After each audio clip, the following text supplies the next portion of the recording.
big players in the industry are paying to get involved with certain projects. So they come in and then they kind of pick the winners and losers. And it has nothing to do with who's going to be the best, who's going to be the worst, the merit of the project, anything like that. It's kind of like, do you know the right people? Kind of that good old boys club in certain pockets.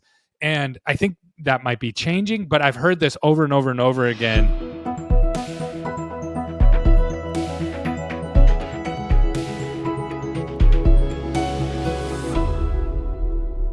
Welcome to another episode of Dental Riffs. My name's Gary Bird. I'm the CEO of SMC National. We help dental groups with having consistent patient flow. And my friend Tanner here, I'll let you introduce yourself, Tanner. Yeah, Tanner Applegate, CEO of Unify, and we are a SaaS product for the dental industry to help you kind of centralize and simplify those processes for your technology.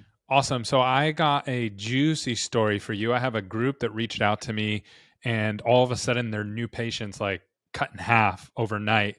And we started digging into that, and it was a pretty big, good-sized group.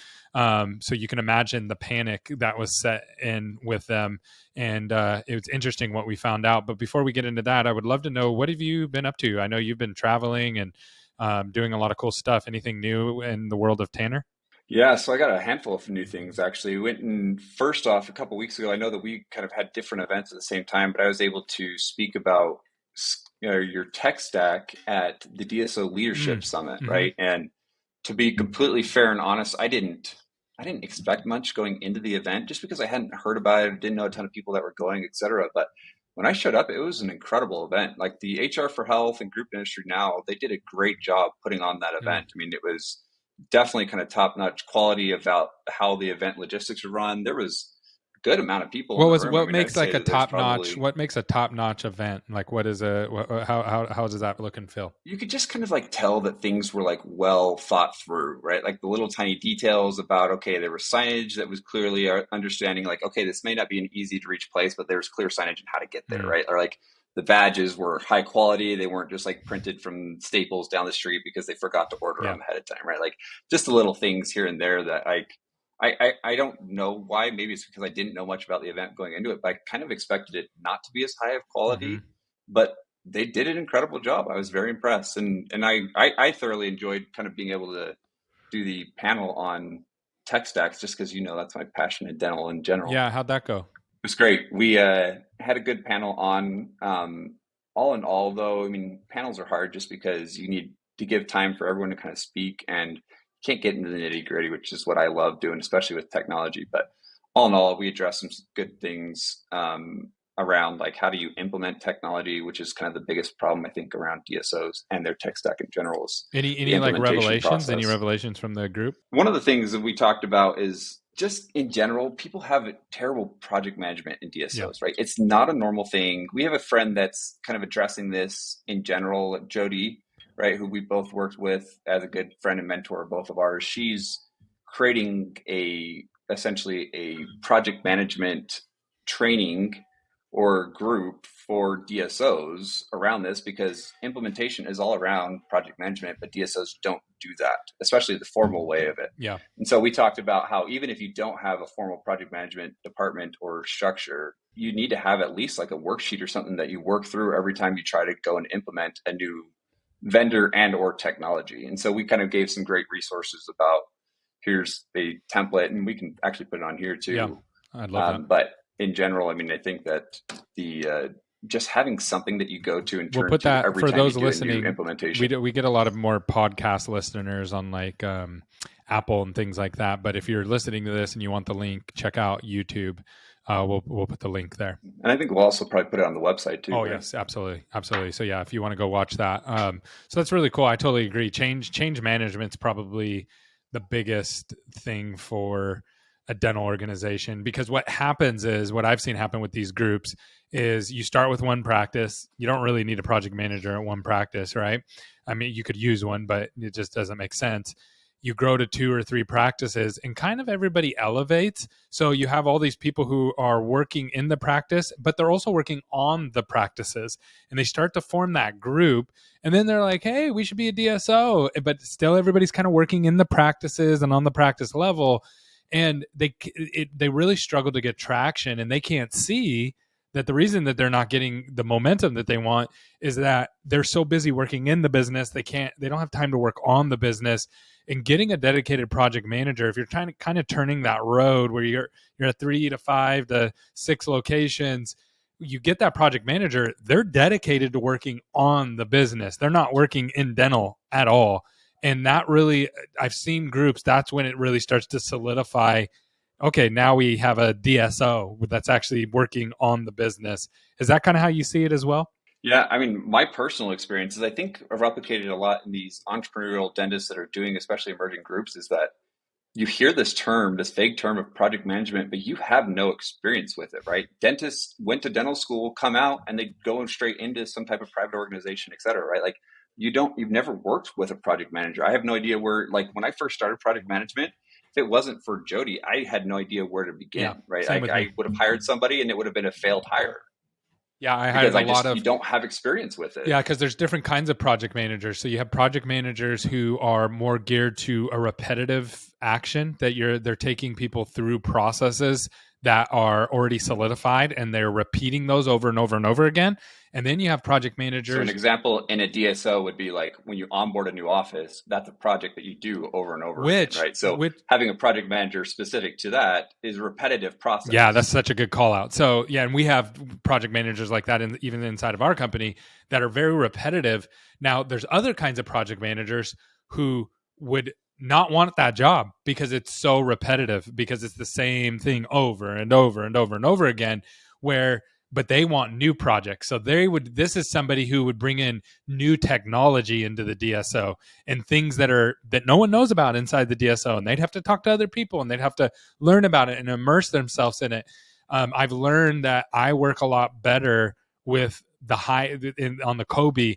It's high greens, right? So if it's a high green um, project manager, those are the ones that are going to want to roll out new projects and do new things. The lower greens, they want that consistency. They want the system already built, and they'll execute on the repetitive tasks and things like that. So that's what I've seen for myself. It's interesting that you call that out. I think that I've seen a lot of strategic thinkers with low greens, but what they get excited about is making sure that they completely understand it before they move forward, right? Which is where I think the distinction is. What you're seeing is the higher greens are like, I don't understand it, but let's move forward anyways. Like, let's figure it out.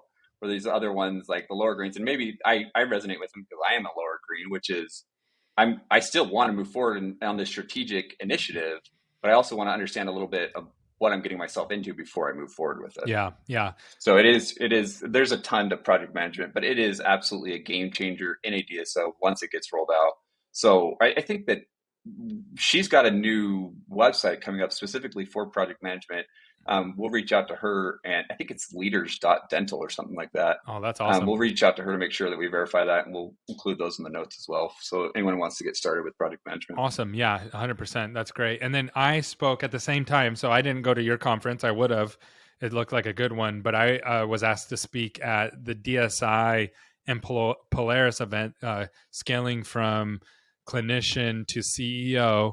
And I kind of went through my entrepreneur journey, how I had to make a transition of operating a business based on my gut. And I had to actually start to move to data and really get really strong people around me to help me. And that's the same kind of journey that dentists go through as well, where they move from the chair and moving into CEO.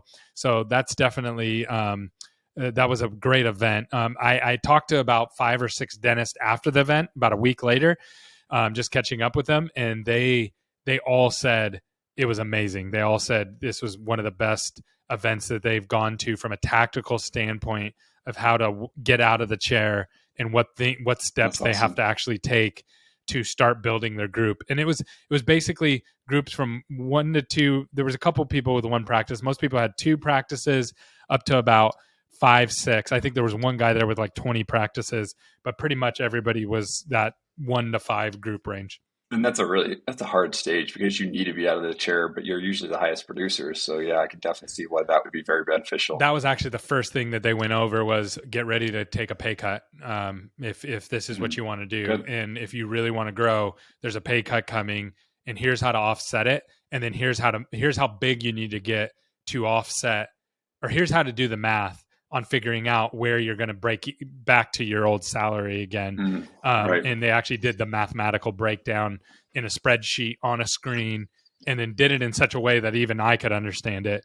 So it was very tangible and actionable, and I liked it because it allowed you to pick the road. Do I really want to go down this road, or do I want to kind of stay where I'm at? Or, and that, I think that's an important question to ask before you go down that road. Cause most people think, oh yeah, we'll just grow and we'll make more money, but it doesn't, business sometimes doesn't work that way. Sometimes there's steps that you have to take backwards before you can move forward. Yeah, no, that was definitely something that I ran into with my first DSO that I wasn't expecting was, I cut my pay cut in half, and it was not something that I was expecting. One other project that had spun up that I had spent some time on last week that I'm really excited about, wanted to chat with you a little bit about, was this idea of credentialing automation, right? Credentialing is a huge nightmare in dental. And so I was lucky enough that we've got a good team around where we're actually spinning up a software around credentialing to help automate it within the dental offices. So we spent a little bit of time last week kind of getting that So what does early that traction mean? going Can you and give me setting like a up the business and everything. tangible example? If I was a front desk person, what does that mean to me? Yeah, so right now the process is, if I've got 5 dentists that I need to make sure are actively credentialed or need to be credentialed with insurance companies, right now the process is, okay, I'll create some spreadsheet, I'll collect all this information to them, I'll go in and hand fill out all these documents, I'll send them off, hopefully I'll follow up with it, right? Like all those different steps, this company that I'm working with and advising with is taking all of those and saying, okay, all you got to do is put in the doctor, put in the insurance carriers that you want, and automatically it'll shoot out and say, okay, get the information from that provider, automatically fill out all the documents, automatically send it, automatically go in and check. And then there'll be like a check next to their name that they're credentialed, basically. That way. Here's the status of where it is, right? And then kind of okay, yes, it's credentialed or not. Or hey, even you need to get re-credentialed, etc. That's really cool. Yeah, because that removes the human element. And a lot of times too, what I've noticed too, Tanner, in dental offices, that's crazy to me, is you'll have somebody making really, really good money in a high position who are spending hours in spreadsheets doing that kind of stuff that really you could pay somebody a couple dollars an hour in another country to go through and do it. But in dental, for whatever reason, you have really high paid people doing manual tasks like that they really, obviously technology should either do it like what you're presenting, or somebody else should do it. I love that you're figuring that out. Yeah. I think the biggest breakdown in that, though, and the reason why, at least from having done that myself and having probably paid for those people, is because there's so many nuances that for someone's brain to understand, it takes a lot of experience to figure those things out, right? It's not, as a computer, you plug it in once and it remembers it forever. But as a human, in order for us, you only interact with this once every 2 or 3 years, depending on a specific situation that you run up against, right? And so you need to know what to do. And that's where I think technology really provides such an opportunity, is that you don't have to rely on the experience of one individual that's highly overpaid. You have a cumulative experience of a lot of different experiences all put together, which humans should ultimately then provide better outcomes than even what individuals could do. I love that. All right. So I got a question for you. So changing gears on you, I have a podcast, Dental Intel, asked me to come on and do a podcast with them around online schedulers and marketing and those kind of things. What do you think that I should talk about or ask them about? Are you asking the questions or are you answering the questions? Well, you know how that goes, right? I'm being asked questions, but you know how that works, right? The biggest thing that I would be interested in, if I were a listener on the podcast, is what is those conversion rates? Right. And so, because my assumption, having done it, is, people schedule online, but their no-show rates are higher. So if you, as having access to the data of your clients, can come to them and say, hey, by the way, here's what we see as an average, right? Whether it's wonderful and it speaks well to their product or not, it would be great for you to be able to point that out. And then to be able to say, okay, let's discuss how can we improve this as an organization to make sure that these numbers of conversion are actually higher. Yeah, I love that. And then the other thing I'm thinking too is local med breaks all the time. Now it's probably the PMS's fault, right? To be fair to local med, but I regularly, this is regular. There's not a week or a month that goes by that I don't see this happening, where somebody's new patient leads drop. we go through and try to figure out, we go through all these channels because we have a big checklist that we go through to make sure the marketing's working. And one of the checklist is go check the online scheduler, and it will be broken. It'll just be like, oh, there's no appointments for the next 3 months or whatever. And there is. So what happens is you're sending digital traffic to a website, and people are looking at that scheduler even before they call. They might call, right? Because they might have questions, but they're looking at that calendar, and it breaks all the time. So I'm very curious about that. Yeah, I called Local Med or Dental Intel out about that, but they did. The response I got was with somebody that I'm pretty close with, so I felt like it was authentic, not just kind of salesy, pitchy. Was they had been Local Med is a pioneer. Yeah. Right. Like if you think about when Local Med started, there was no real time access to data in a PMS, let alone the ability to write back things like patients. So kudos to Local Med 100%. for all the effort and pain and energy that they went through to build it out. But what happened was that they sat on that same technology for a long time, which was broken. Right. And so what I understood from this person that I talked to within Dental Intel is that they've been actually going through a deep overhaul of the back end technology, and so that breaking should not be happening still. And I think that was like updated within like the last month or so. So that would be interesting to know if that's true or not. And I guess I don't know if on a podcast you'll be able to call that out with them or not. Yeah. Yep. I definitely, I'm definitely going to bring that up. Okay. So, another topic I wanted to talk about. I want to know what you think about influencers in the dental industry. So we have a lot of people who have influence in the dental industry, and I didn't realize this at first, but what I'm realizing now, because I've had people reach out to me, is that big vendors will pay to be like a sponsor, or to basically have nice things said about them inside of these communities or these groups.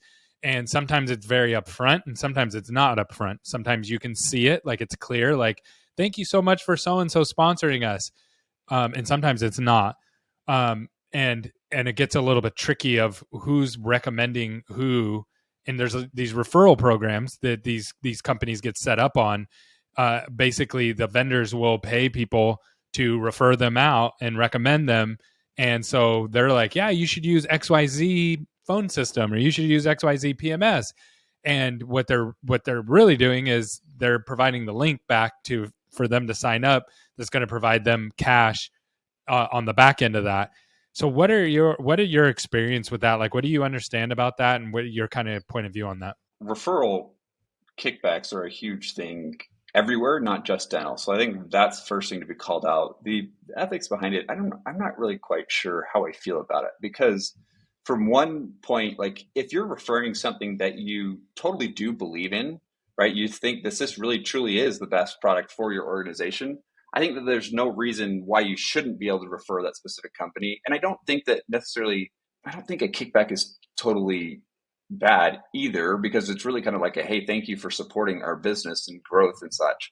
Where I do think it happens though a lot is that now all of a sudden you get these unqualified people that are pushing a product that they're not qualified necessarily to push because of their background, experience, etc., just because they are an influencer, right? So all of a sudden now you get this person who has spent the last 40 years in M&A, and they've just done a bunch of due diligence, and they're sitting there telling you where you need to go and get your dental AI, right? What's the best dental AI for your company? You have no idea about dental AI, right? You're not a clinician. You've never worked in processes within the organization, right? Like, why are you able to say this company is superior to this one?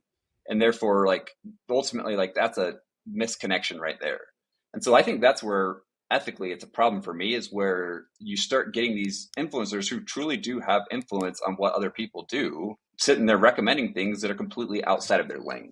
Yeah, 100%. So how do you deal with this? Like, and just to call out, like you said, this happens everywhere. And what we see online, like what I see all the time, is famous people or people of influence will recommend a crypto, right? And they'll say, hey, this crypto is amazing. You need to invest in it. It's gonna moon right now. And then everybody comes in, puts their money in, and then they rug pull it, right? So how obviously that's like an extreme example. but it works over and over and over again. And actually, a couple of famous people, I know Kim Kardashian and a couple other famous people got sued and lost for millions of dollars because they were suggesting these things like a security, and then knowing that they was going to get rug pulled, and so they got sued. Probably lost. They probably made more money than they lost from the deal overall. Right. But nonetheless, like at least it's being stopped. I don't feel that dental has the calibrators or the brakes to be able to slow those kind of things down. And I only see it getting worse and worse and worse the more people that start to become influencers and start to move into this space, because the influencer space is really big in other industries. It's actually really small in dental, and I see that getting bigger and bigger as over time. What do you think is the solution then? I think, or does there need to be a solution? No, I definitely think I think sunlight. Sunlight is the best disinfectant, right? So you shed light on it and you talk about it and you call it out. And when you see stuff that like, hey, this doesn't make sense, the more just us mentioning this on the podcast. I've never heard anybody in the dental industry. No one's ever talked to me about it. Has anybody ever brought it up to you, Tanner? Like, hey, this is no. I've never heard it on a podcast. I've never seen a social post about it. So here's what I'm going to do. Actually, I'm going to make a social post about this like today. So I'll write up a post about it and say, hey, here's a problem that I'm seeing, and then we'll go from there. I think that's the only thing you can really do about it. I'll put you on the spot right now, Gary. You obviously, as a marketing company, recommend a lot of third-party programs because you do truly believe that it ultimately increases their outcomes, yep. Right? So on any of these companies, do you get a kickback from them? Nope. There's one company that we get a kickback from. It's CallRail, but it's because we use them personally. So it's not because we're recommending people to use them. It's we're using them. Simplify, all the online schedulers, everything that we use. They give us discounts because they treat us like a DSO because we're like, hey, we got hundreds and hundreds of locations. So they give us their best pricing and we pass that pricing on to our clients. So I don't get anything back. The company doesn't get anything back. Could we set it up and could I make an extra couple $1,000s a month for me personally? Absolutely. But it's not worth it, right? Like it's just like it's easier just to give the credit back to the it's an easy win for our relationships with our clients. Right. And then from there, I've had people reach out to sponsor this podcast specifically. I've had people say, hey, let's talk about sponsoring this. I will say that I have personally said, but I'm going to talk about whatever I want to talk about, right? Like I'm going to say the things that I want to say when I want to say them. And at the same time, if I've never used your product, I'm going to say, I never used your product, so I don't know.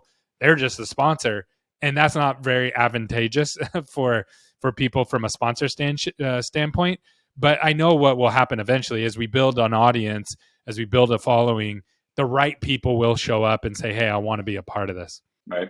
And I think that's exactly right. I'm glad to hear that from you. I think for me, it's the same thing, right? Like I'm doing a lot of, posting about this idea around technology and dental, right? I'm very passionate about we need to change it. It needs to be improved. There's need to be a lot more clarity around what's working and what's not working. And so we're going down this road of like, we're doing a lot of really in-depth product reviews. And I'm getting a lot of people responding to me saying, hey, I want you to do ours. I want you to do ours. And I want to make sure that there's a lot of clarity around the fact that like, hey, there is no kickback from this, right? Like the value of what we are reviewing is because we actually believe it's necessary for the industry to have a clarity on, okay, what works and what doesn't work in these products. And my belief is too, if there is these transparencies, the person that wins the most is the company that's getting the transparency built around. Yeah. Right. Like all PR is good PR. Yeah. And I don't think let me just be clear. I don't think there's anything wrong with people getting kickbacks for recommending products and services. I think the problem comes when people are recommending things that they don't know about and they don't actually, may not be the best thing for everybody. Yes. Yeah. Yes. So if I went to somebody, Tanner, let's just pretend Unify, right? So if I went to all of our clients and I was like, man, I really believe in Unify. It's really going to help you with X, Y, and Z. And it actually solves that problem. And I happen to get $100 every time someone buys or something like that. I don't think there's anything wrong with that. But if I didn't know what Unify was going to do, or if it didn't do what it was supposed to do, or it doesn't actually solve the problem that it's supposed to solve. That's where I think that's what I think's happening a lot of times, is just people are like, yes. And then there's also a lot of bigger players, and you know this better than me, actually. So I'm going to say something. You tell me if I'm wrong or not. I think there's a Yeah. lot of bigger players who play, and I've heard this from multiple people. So this is not something I've just observed. This is something that people are coming and telling me. Big players in the industry are paying to get involved with certain projects. So they come in and then they kind of pick the winners and losers. And it has nothing to do with who's going to be the best, who's going to be the worst, the merit of the project, anything like that. It's kind of like, do you know the right people? Kind of that good old boys club in certain pockets. And I think that might be changing, but I've heard this over and over and over again from software companies. I just had a call yesterday with a guy, and he was just like, yeah, I'm not integrated with Dentrix. And I was like, why not? He's like, they want me to sign something that I'm not willing to sign, and I don't think that they have my best interest in mind. And and at the same time, I'm worried they're going to steal it. They're going to steal my software. And I was just like, wow. So what are your thoughts on that? Allegedly, obviously, this is all allegedly. So this is what someone told me. What are your thoughts on that? Is that something that you're seeing as well with Unify, or is that not totally made up? Yeah, this goes into essentially my biggest problem in dental, which is access to data, or even kind of the ethical bounds around access to data, right? So he's like, I'm not going to go in and integrate with Henry Schein because Henry Schein requires X, Y, and Z, right? They own the software in which the data resides, but they technically don't own the data, right? And so there's a lot of push in there's a big push right now in legislation to make it so that these big EHR companies have public open access to the data without being able to kind of take a kickback, right? And so now there's this whole back and forth of like, well, we technically own the whole structure behind it and we built it, so it's IP. We can't just go ahead and give that out, and yada yada, right? So there's the whole issue there. But then ultimately, yes, if you build a big enough wall around your stuff, you're blocking people out that now you are saying, okay, I'm going to take money, or I'm going to take a kickback for the work and effort that you've done. And a lot of these times, yes, it really what it does is it prices out certain products, right? Like I can't go and build this product because I know that the industry won't pay this price, but my base price of what I have to pay per office to someone like a Henry Schein is too high that I can't afford to even now build this product. And that's a huge issue. How do you solve that? Do you go like the Apple roadmap, where it's just like, you can put your thing on our store, we're just going to charge you each time somebody uses it, and we're going to pass that on to the end user? The problem is that's kind of what they're doing by saying, hey, we're going to charge you per access to the data, right? It's not saying it's open and easy to install like the store does, but by making but that one you're charging the vendor, the other one you're charging the end user. And what ends up happening is the vendor ends up charging the end user, right? So it's still a pass-through cost. Otherwise, you're straight up losing money, and you can't run a business that way. Mm-hmm. Yeah. Right. So even if they charge me $100 to have my product per office per month, eventually I have to bake that cost into my end user costs. No, but they could say, hey, we're going to do something like, we have this app store, right? So let's pretend you have a PMS for your dental practice, and then you have an app store where you can integrate with everything. You can integrate with Unify, SMC, chats, online schedulers. There's thousands of different applications that you can integrate with your PMS. And then there's a flat fee monthly of $25 per app that you're going to integrate. And then once you get past a certain point, you're not going to pay more than like $500 a month to integrate with all these different apps. Then what you would get is you'd get more innovation, because more companies would be like, hey, let's go in and create something and put it on these app stores. And I think that would create way more innovation. I mean, that's what we've seen with the telephones. It really motivates people to put things on the app store and start to create opportunities. And then on the app store is how people make money. How the Apple makes money is each time someone buys the app and is interacting with it. So I think that's a missing opportunity from my point of view. It's a missed opportunity by the PMSs. It's also a missed opportunity for innovation overall.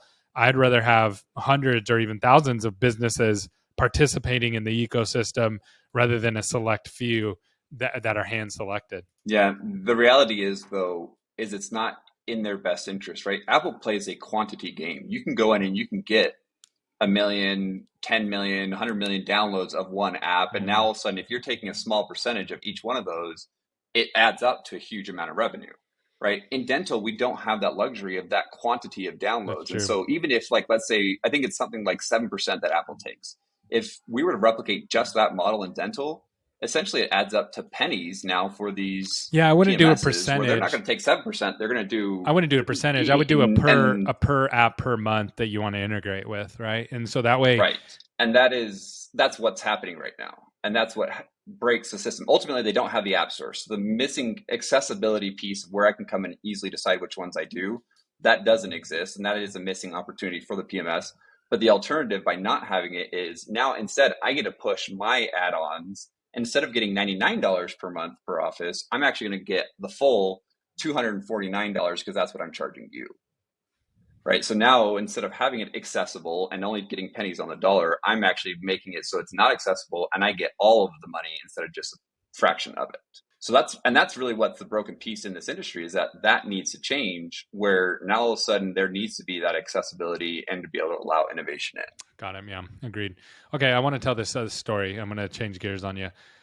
So I had somebody reach out to me, big practice. They don't work with us, so they're not clients. But they reached out through a mutual friend, and they said all of our patient flow, our new patient flow, was cut in half. All of our practices overnight. And I already knew right away what, like, I've seen this before. So I knew what it was right off the bat, but I don't want to make assumptions. I kind of walked through the process with them. They had assumptions. They thought it was something that it was not. And I started going through and looking at all of their websites. So here's what it was. It was super simple. Here's what they were doing. They were setting up phone numbers and other names and addresses. So in SEO, it's called NAP. Name, address, phone number.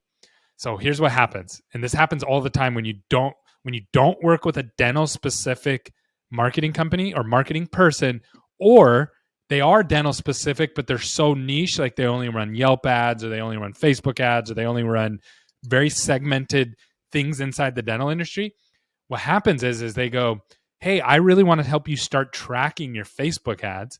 And we're going to drive everybody back to Facebook or Yelp or whatever vertical or whatever, anything that they're using. We need to put a special tracking number just on this platform. Google actually hates that. So Google wants you to have one name, they want you to have one address, and they want you to have one phone number. I've even seen marketers, and these are usually marketers who don't have experience in brick and mortar, because the rules to brick and mortar for SEO are totally different than the rules of non-brick and mortar. If you just have like an app that you sell or a widget that you sell or a product. Yeah. And so what they do is they say, hey, let's do this. Let's put different phone numbers on every platform so we can get attribution from all these different places. And it absolutely blew my mind that they were doing this, because here's what happens. Google looks at it and goes, oh, these are all separate businesses because they all have different phone numbers, even though it's all one location. And then it was a multi-location practice as well. So it complicated it even more. And so what happened was, Google, you do that, and it doesn't happen overnight. This is the tricky part. So you put a phone number in, it's like, nothing happened, we're good. Put another one in, another one.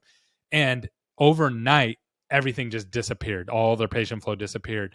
And it absolutely smashed them, and they're scared to death. And I'm worried for them because it's going to take time to get that back. How you solve that.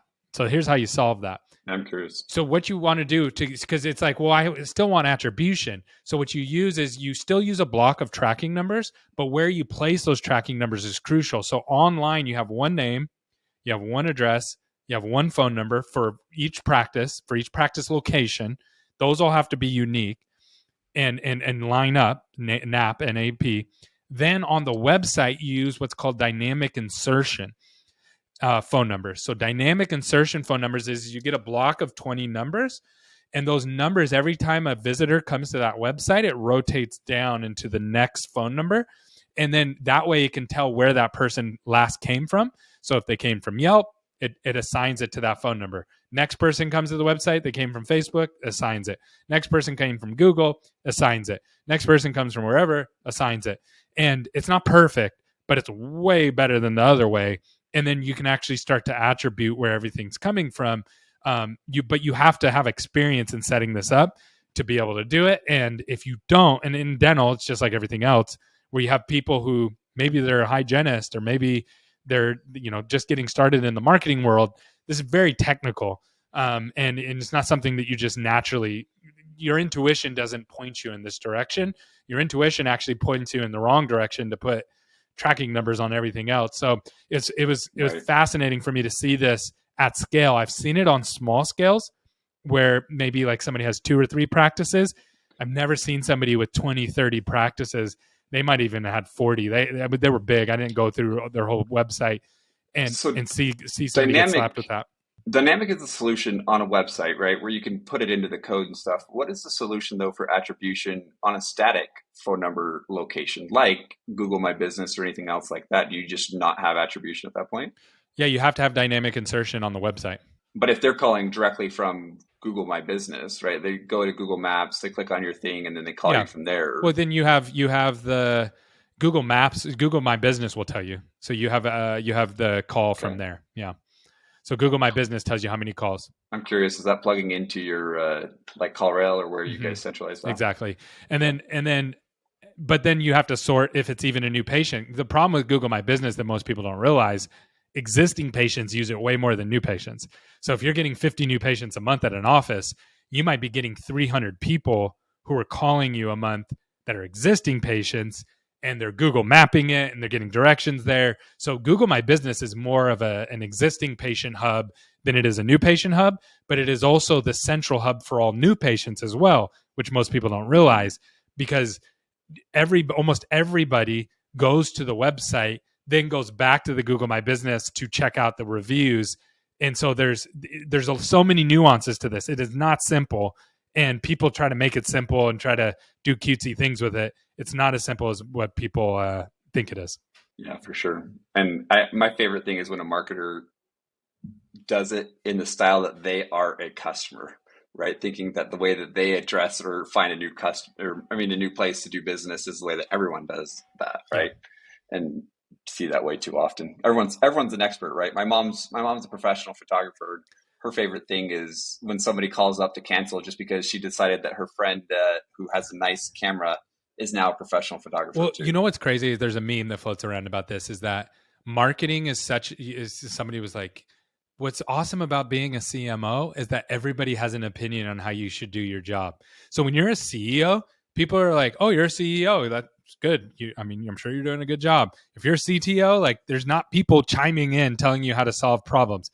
If you do anything marketing, everybody and their mom has suggestions from every walk of life. People that have never done anything in business that are like, oh, I don't like this kind of marketing. You should do this kind of marketing. So it's just that one position that everybody has an opinion on. It doesn't matter where they're at in the business structure, or even if they're in business at all. That's hilarious. Everyone's an expert, man. I think that's a good place to end. Yes, sir. Great show today. You have a good one. If you don't follow us, make sure that you follow us, like us, subscribe, send us all of your money so I can be an influencer. If you hear this and you shout that out, I'll send you some free swag. Have a good day.